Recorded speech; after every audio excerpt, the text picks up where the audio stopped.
Hi everybody, just wanted to make a quick video on lateral raises. The goal here is just to show you how I set up for a lateral raise, and it's been helpful for me because I get better isolation for my lateral delts as compared to just doing it the standard way. So the way it starts really is just with your posture. It's really the setup is the biggest thing.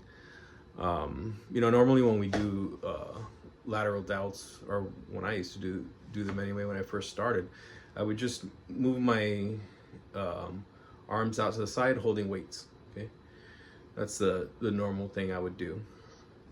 And I didn't get a whole lot of isolation out of that. I felt like I hardly ever got like a pump or soreness there.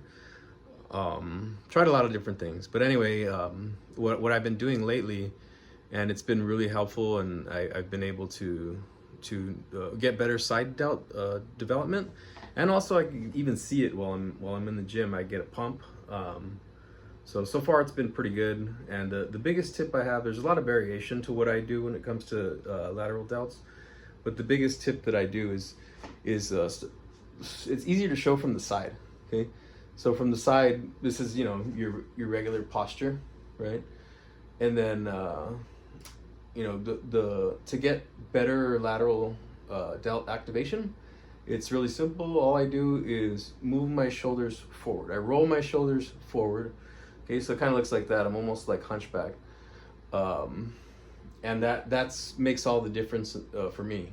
Like I said, there's lots of variations, but I just wanted to show you that basic technique. So rolling your shoulders forward makes a big difference for me. So I'm not using any weight right now because I'm just trying to show you the technique. Okay, and that's the main part. Okay, the main part is shrugging your shoulder, rolling your shoulders forward, and keeping them that way. It helps keep your traps down and out of the movement. One thing you're going to notice though is that it's not going to look like a full range of motion like the way you're used to. Okay, it's going to be a really shortened range of motion because of the way the posture is. But when I do it, I could actually see my delts get pumped up in the mirror when I'm doing it. So I get good lateral delt activation out of it, and I don't even need a lot of weight either. So I'll show you what it looks like when you're actually flying, doing the lateral raises. So that's what it looks like from the side, as I was showing earlier. And you can even exaggerate it more. Okay, all right, it's going to be by feel how much you roll your shoulders forward.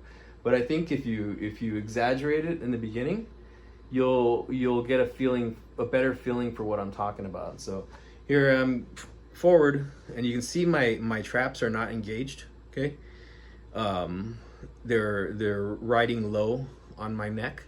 Okay, so right here is where you want to do your lateral raise. Okay, and it's real short. Like I said, it's gonna look different. This is how my lateral raise, at least one variation, looks. Okay, so it's a real short movement. But you can see, like, even without weights, you can see that my delts are getting pumped already. Okay, so you should be able to feel this activation without weights. Okay, so that's why I started it without weights, and that's how I practiced it before I went to the gym, to see, like, how am I going to position myself so that I can actually feel my delts get a pump or kind of swell up. See, if you keep, and you don't even have, like, say, you don't have to use weights. You can just kind of play with how far you roll your shoulders forward. And like I said, this is your optimal form. Okay, like, so you do some variation on what I'm showing here. But the basic part of it to get the effectiveness is, like I said, to roll your shoulders forward. Once you roll your shoulders forward, you start flying. Okay, but it won't look like it normally does. But you can see already that I'm getting pumped on the shoulders. Okay, and you'll feel the same thing too. Okay, but it is going to take some practice though. It's not that simple. But the cue is to roll your shoulders forward, and that'll help you. And I was just showing you what it looks like too, so that you know, like, yeah, it doesn't look like a standard fly, like full range of motion, but for that posture, what I'm showing you, that is full range of motion for that posture. So yeah, give it a try. It's worked really well for me, and I haven't been doing this that long, so as I continue to make videos too, you should see more development as we go also. But yeah, anyway, try that out, give it a shot, and thank you. Have a good rest of your day. Bye.